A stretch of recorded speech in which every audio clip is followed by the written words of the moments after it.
Hey, what's up, comrades? Hope everyone's doing great. We're here to follow up on Eden Spear. Yeah, that's what it was called.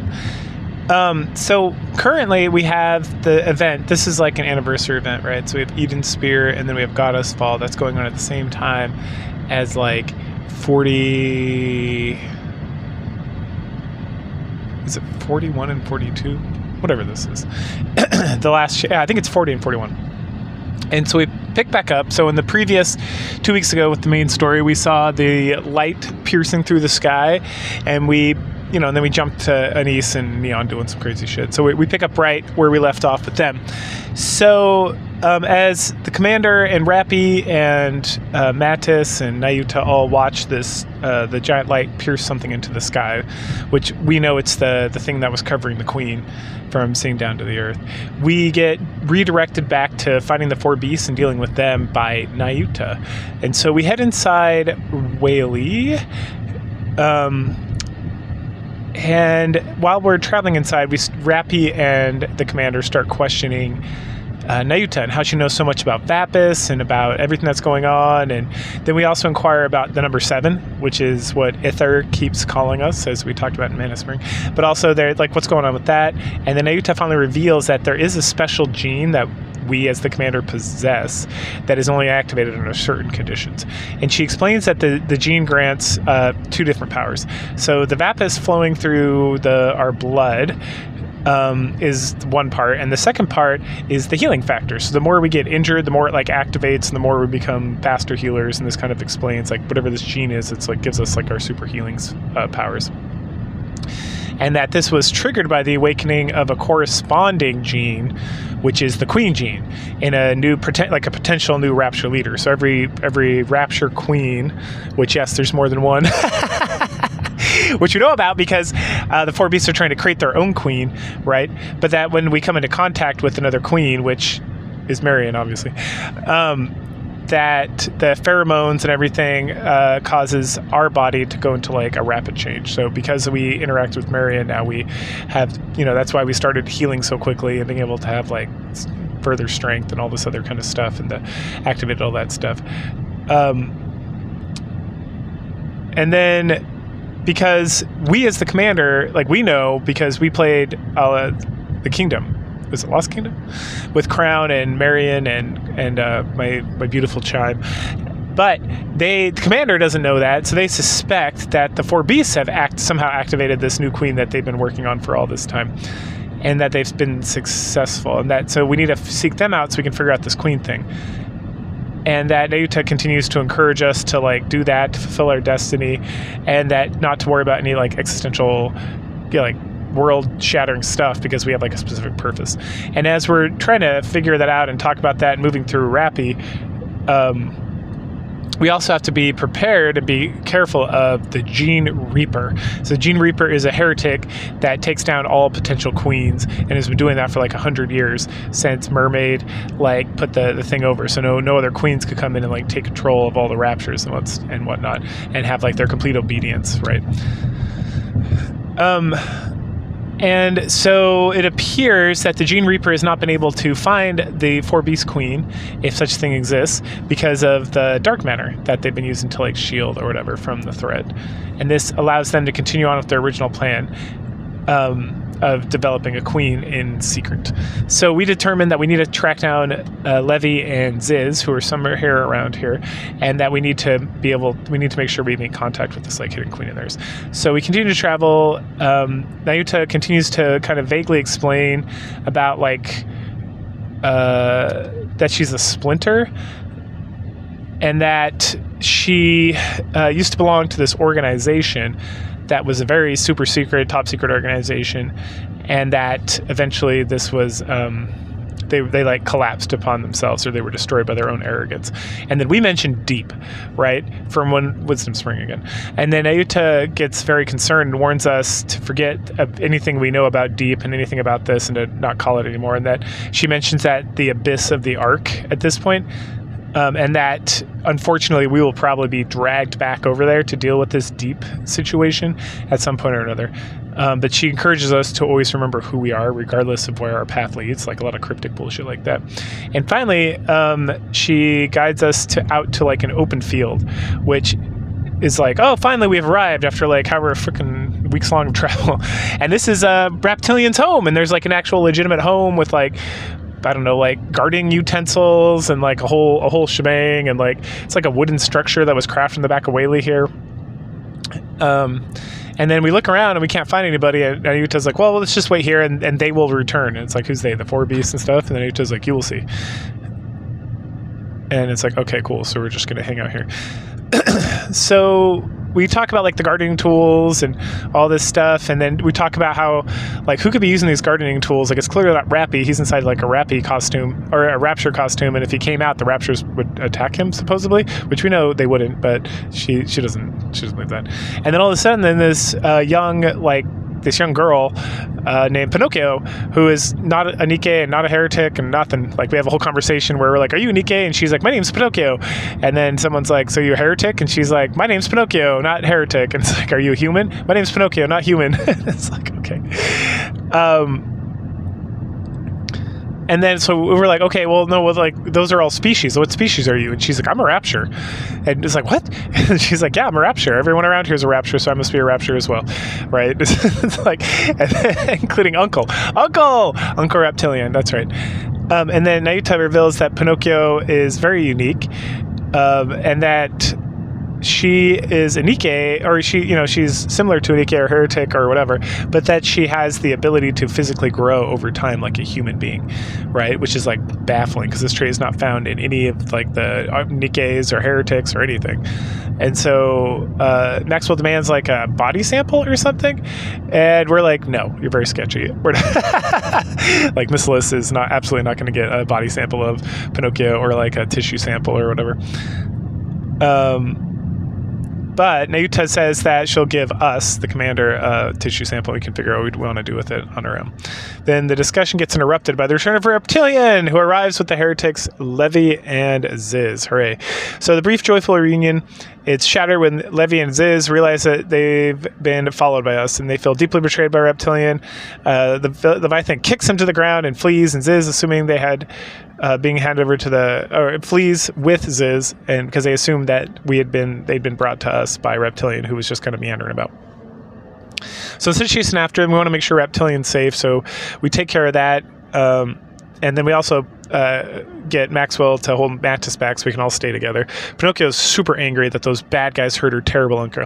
But Reptilian also reins her and explains that he missed the protagonist's messages. We talk about that. We missed about how he wasn't carrying his phone and we kept trying to call him and stuff, and it just kept not going through.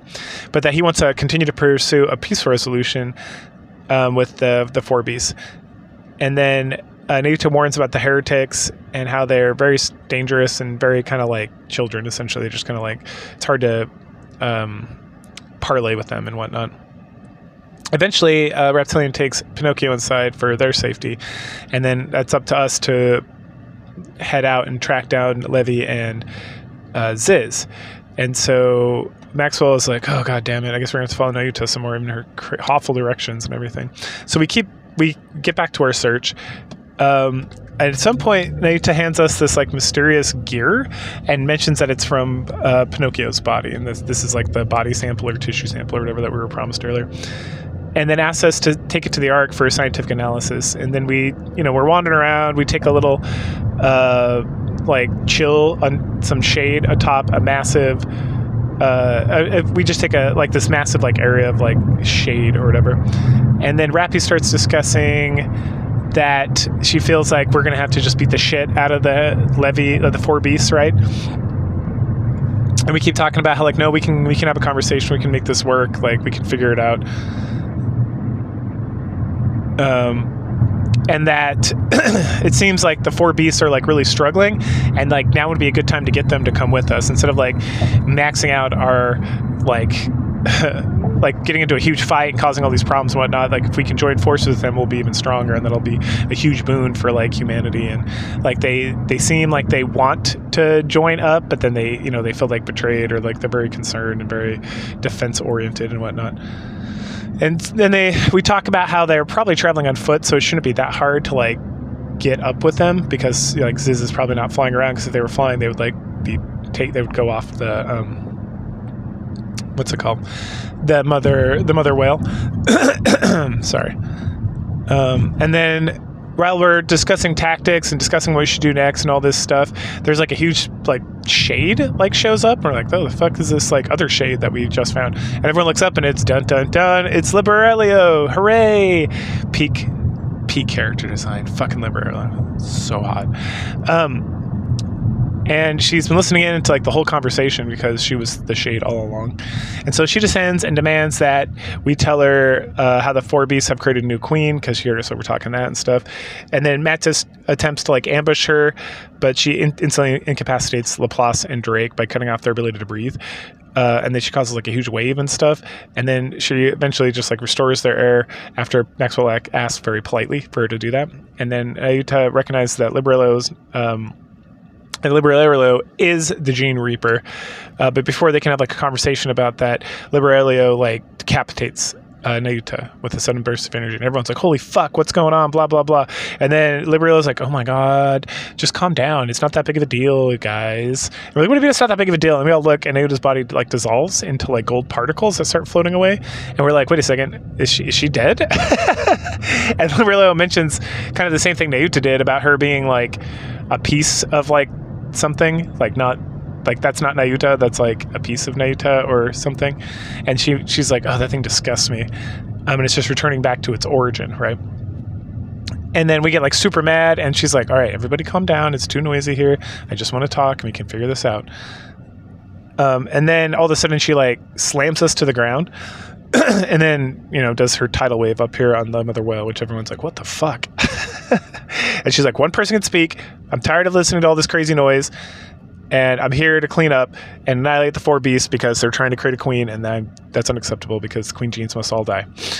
And then she proposes that we align ourselves with her so that we can help find them, and then she can eliminate them. And we're like, we're not going to say anything about us and our powers or anything. And then if we can destroy the new queen, that'd be good, even though it's not good.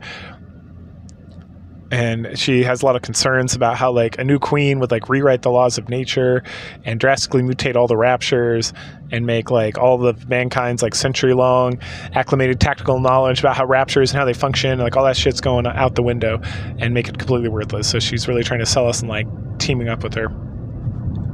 And then she really encourages us. She continues to talk about how like we're gambling with humanity's fate with all this hypothetical queen nonsense, and the status quo is better because it's something we understand, it's something we can work with and all that. And that as of right now, the raptors are just wandering around in the wilderness and attacking like whoever like stumbles upon them. But like with a new queen, there could be like a directed attack on the Ark and stuff. And the only reason that we've been able to survive so long is because the queen is not doing anything. And then she talks about how, there's some back and forth about like, why would you need to be in alliance with us? And eventually she reveals, and we know this from Eden Spear, that she got blasted pretty fucking hard over there. And so she's severely weakened. And so she needs like our help because she doesn't have like all the power until she's like been able to fully recover. But that attack was so strong that she's not been able to do that yet. And so she needs us to like secure a victory. And then before we can like reject her terms, and say that we want to side with Leviathan and Ziz, a massive swarm of raptors show up, and we're like, what the fuck, Liberelio? You're the one who controls these things. And she's like, I didn't control those. That's somebody else. And then we kind of jump over and we see Levy and Ziz, and they're like, hooray, we got the raptors to attack. Or like Levy does, and Ziz is like very impressed. And then Ziz is like, we should get the fuck out of here, blah, blah, blah. and that we need to, they need to get back to their sanctuary where, and all this stuff, and that, and then they talk about how like Levy's like very concerned because they keep talking about how they've chosen communication over violence and stuff, and then they're like very deeply conflicted about all, like, it's like, well, they are there enemies or they're not enemies? They keep refusing to like actually fight. They keep like just talking and trying to talk some more, and they haven't actually done anything, and it's like maybe we should stop running and join forces with them, and all this stuff.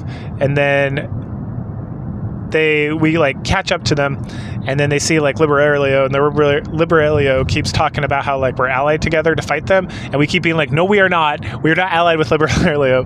And then she's like, okay, ally, go get them. And we're like, we are not allies, Libby. And then Levy and Ziz keep getting like concerned, and then like it gets brought up about their like hidden queen, and then they kind of freak out about that. And then as like things are about to get like real hot, we like run up to them to like offer our protection to Levy and Ziz versus Liberalia. And then Levy like completely loses it, declaring that everyone's an enemy of hers, and she's not risking any more betrayal or any more problems, and she's officially choosing violence over negotiation. And then Ziz smiles and unlocks like her full potential, which is her ability to like unleash like a massive amounts of dark energy in the shockwave, and then this initiates like her transformation. So now Behemoth has transformed, and Ziz is transformed, and Levy has had like a false transformation, and then Levy like takes off while we fight Ziz, and then Ziz's like reckless transformation quickly exhausts her body, forcing us to protect her from Liberalia, who wants to finish her off after we fought her out of her transformation. And then the counters and Mattis provide covering fire, and then all of a sudden like Behemoth pops up, and it's like, oh, back, and she smashes and beats up like Liberalia with her claws and everything. And then she reveals that her awakening came at the cost of Leviathan. Leviathan sacrificed her own body to fuel Behemoth's core, because she was weakened by the conflict and everything. And then Whaley, who's like tired of all this bullshit and all this fighting on him and stuff, he suddenly starts free falling towards crash landing. So Behemoth rejects the commander's final plea. So we're like, Behemoth, come on, just one more time. Let's talk. You're the one who wants to talk. And she's like, I'm sorry, Levy's like our leader. And she said no more, so we're not doing it no more. And so her dying wish was like total isolation from all this stuff. And then a huge violent like shockwave throws the whole thing into like complete chaos. And then in the turbulence and everything, we get swept right off Mother Well and knocked into midair. And then we catch like a final glimpse of the Ark before we plunge into like darkness, and in the means of like we pass out. And then far below, like elsewhere, far below on the surface, Nayuta successfully like reconstructs her body from the golden particles. Or like we see Nayuta and the golden particles are like flowing into her, and then she's like, and she like turns, and as she turns, Snow White, Rapunzel, and Scarlet like wander up, and they're like, all right, let's get going. And it's like, damn. And at that, we leave the commander and Rappy and those guys there for this chapter, and then we bounce back over to the Outer Rim with Neon. So Neon is still with Exotic, which is EH, Viper, and Jackal, and they're getting into like an argument with the club, what is it, Ephitas? Which is like the shady, like super rich people's degenerate club where they like fuck Nikkes and stuff. Like Nikke prostitutes and whatnot. And so this Carlson guy we're trying to figure out where Miss is, because she was last seen here and she was like bickering and whatever not. And so this guy tries to dismiss us and stuff, and then eventually we show him this recording and talk about all this stuff, and how she owed like 200 million credits, and so they like forced her into doing something. And then he tries to like leverage some stuff, some compensation from the Exotic. And then Viper's like, Jack will take care of this motherfucker. And it's like, yay. And then at this point, Exotic also reveals that they know that there's been like a huge spike of profits for Carlson and stuff, and that the squad Carlson's probably hiding a lot more crazy stuff than he's letting on. And then Carlson's like goons like activate like an alarm. After Jackal like plows through all these fucking thugs and whatnot and clears a path down into like the private rooms, Carlson returns with another mob of like heavily armored thugs, and they have like anti-Nikke ammunition and everything. And then EH like just fucking takes it like a champ and then decimates all the reinforcements. And then Neon is able to slip away and search for Miss. In the aftermath of all that battle and whatnot, Exotic discovers the back room is filled with a stash of mist, confirming that Carlson's wealth stems from dun dun dun 6-0. That's right, 6-0's back. Viper then very aggressively interrogates Carlson in a very sexy, like angry, like shot. It's excellent. And calling 6-0 like a coward and how this guy's an asshole and all this stuff and how they're gonna destroy 6-0 and they go back and forth about that. And then they declare like war against 6-0 right at this point and decide that they need to go and recruit the underworld queens to help with like the impending like war between like the Ark and 6-0 here in Outland in the Outer Rim. While this is going on, Neon goes and tracks down Miss, and she finds her, and she's like, "Hey, I need you to come help Twinkle Star? Triple Twinkle Star? Twinkle something. Anissa's group. By being their producer and doing all this stuff." And Miss is like, "No, go fuck yourself." And then she talks about how like the industry's lost its spark and how they talk about Pretty from like Rappies when Pretty got killed, right? But they don't call her Pretty here. They just talk about how like there was a star that fell and all this stuff. And then TD Star, that's what it's called. And then, you know, Neon talks about TD Star and all this stuff. And Miss seems like very unimpressed by Anissa's like little group and all that stuff. She talks about scandals and low standards and Tetra and kind of all this stuff. And then while this is going on, Neon's trying to like figure out how to talk her into it, and then she gets like an idea. And let's see, have her do. And then Neon brings up Mustang and how this would really piss off Mustang if she came and helped. And she's like, "Oh, you're gonna piss off Mustang, huh? That sounds fucking fantastic." And then Neon shows like a performance to Miss and talks about how like she can get Miss back in with Mustang and all this stuff. And then Miss is like, "You know what? Fuck it. I will help you guys out. Take me to Mustang." And so they get going. And then as they get ready to leave, Carlson corners them, Neon and Miss with some anti-Nikke grenade launcher or whatever. And he's like I'm going to kill you. I'm going to kill myself. Like 6-0's not going to get me and yada, yada, yada, yada. And then Neon, starts, what's it called? Coaxing Carlson into boasting about his weapon could destroy the Ark itself. Right? And it's like, "Oh, is your weapon so powerful? It must be able to destroy like the whole thing, right? And kill everybody and whatnot." And she's like, "Yes, I will destroy the entire Ark. I can use this to destroy everything." And right when that happens, Endless and Eternity, who are the Nikkes that are guarding the Outer Rim from like anybody doing any destructive damage and they're directly controlled by Enoch, show up and kill the shit out of him. And then Exotic like rolls up and they're like, "Holy fuck." Like, damn.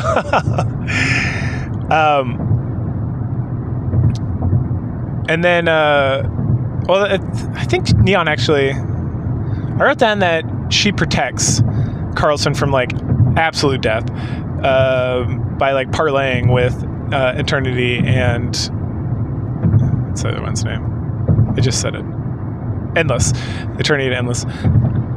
Anyway, and then at that point, Miss like slips some money into Carlson's, like the money she owes. It's like, okay. And then they all exit like the club, which Exotic is like completely destroyed or whatnot.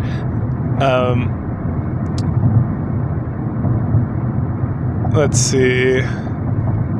So at this point, EH is like, "Hey, we should take like a less crazy way out of here because the way we came in, there's probably going to be some like gang retaliation from like, I think it's the Lion Gang or something. And so we're going to like take some side paths and whatnot, make sure that we don't get like jumped or whatever." So EH starts guiding Neon and Miss and everybody out of the Outer Rim. They're taking some like really dark spots out where there's like no light and no one is there at all and whatnot. And eventually they get to the partition, and then EH like reminisces a little bit about her time here and as a human and doing everything and, you know, all her like terrorist style activity. And then at some point, Neon, with her like light vision and all that stuff, notices there's like a badly damaged but like still functional elevator nearby, which is a real rarity in this area. And then it seems like very suspicious, right? Because I mean, it's like all these elevators we learned about in the Outer Rim that take people up so they can do salvage work and whatnot. And then everyone's like kind of looking at it, and then all of a sudden the elevator like comes down and a door opens, so everyone hides to kind of watch and see what's going on. And guess who comes out? That's right, it's dun dun dun Liverin. She's back, that dumb bitch. And she was supposed to be locked away in the rehabilitation center, but she's not. And she's carrying a box that is perfectly, like, it is the size of like a brain shelter. And it's like, uh-oh, what's she doing with that coming from the surface? Like, what could that possibly be? Could be dun dun dun hammering. That's right, because hammering was left on the surface in a brain cage, but now Liverin's coming from the surface and she has a brain cage, and she's shady as fuck and worked for 6-0 in the past and maybe working for 6-0 now. And what's in that fucking brain cage? That's right, crystals.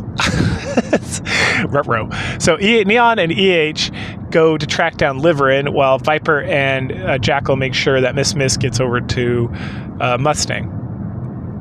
And as they're traveling through this like dark branching pathway, let's see, Neon activates her like supervision, which lets her kind of see the pathway that Liverin's going and kind of follows it along.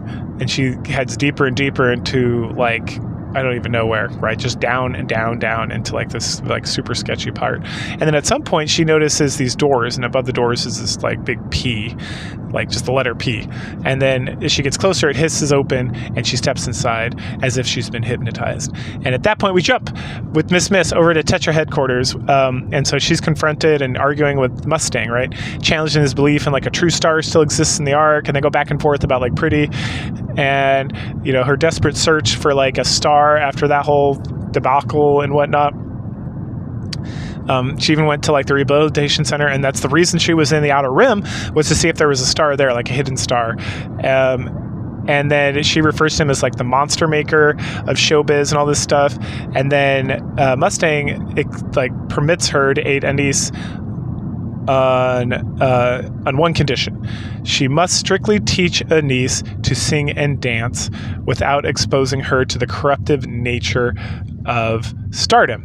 And Miss like laughs at that. She's like, all right, fucking sure, why not? While that's going on, Anise is having like another emotional breakthrough. She's reviewing like some old low quality like archival video of like TT Star performance when they first started out working at like the meat market or whatever, and she's overwhelmed by the apathy and the insults of the crowds and everything, and she meticulously like rewatches the video over or listens to the audio like again and again, and then she starts to notice that there's a lot of cheers and a lot of people who are like encouraging her, and then she realizes at some point that like, kind of jumping off from the previous thing where it's like she spent so much time concerned and focused on the negative aspects that she didn't realize there was a lot of fans. There was a lot of people who like were cheering her on and helping her and wanted TT Star to be successful, and that the fans like vastly outwhelmed like the one or two people who were like saying they were shit and whatnot. And so she resolves at this point that she's going to do it. She's going to dedicate herself to the concert, and she's going to go make it happen. So in the morning, a completely revitalized Anise comes out, talks to Avastar. It's like, let's do this. We're making this happen. We're going to do the best that we can. And, you know, they have a conversation about that. And then she meets back up with Mint and Prika at this like brand new state-of-the-art studio. And they're like, whoa, how'd you guys get this? We weren't supposed to get help from like anybody.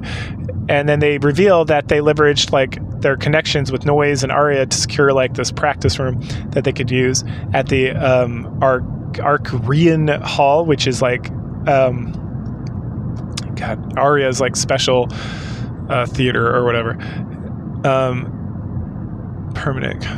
And so then they talk about like comeback and they're gloating and talking about all this stuff, and then Anise, like, you know, she wants to make amends with Mint and Prika, and so she asks for like forgiveness and all this stuff, and that she wants to do this last hurrah. It's like the most beautiful thing, and the trio immediately start throwing themselves into their choreography, and they have like lighthearted bickering, and their spirits are all high and stuff. And there's a moment where Mint and Anise overhear Prika like weeping privately with joy, right? And how happy she is that they're finally able to like get back together and work and do this stuff. So like everyone's doing like great, right? It's like real turnaround from like the previous chapter.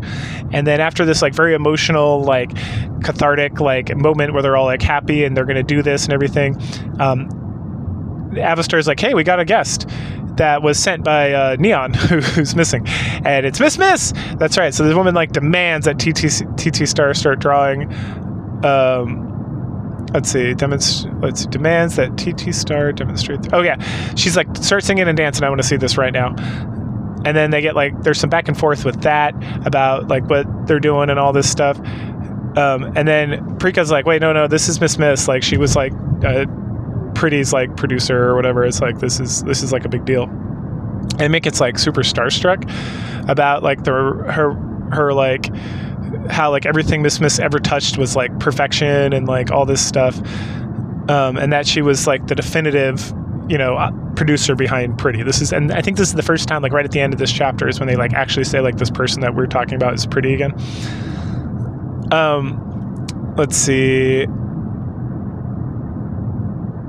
Okay, and then like there's some back and forth with her and Anise, where Anise is like trying to like offer her money or like compliments, and she's like, "Shut the fuck up," and start dancing. And then immediately the trio start dancing and singing and putting on a performance, and Miss is actually like, "Huh, I'm actually impressed. You guys have some spunk." And that is where we leave off chapter. Fuck. I don't remember. Chapter 41, I think. And then we'll pick this up in a couple weeks with the next chapter. Shit. So go ahead, like, share, subscribe, comment, and I will catch you guys later. Bye.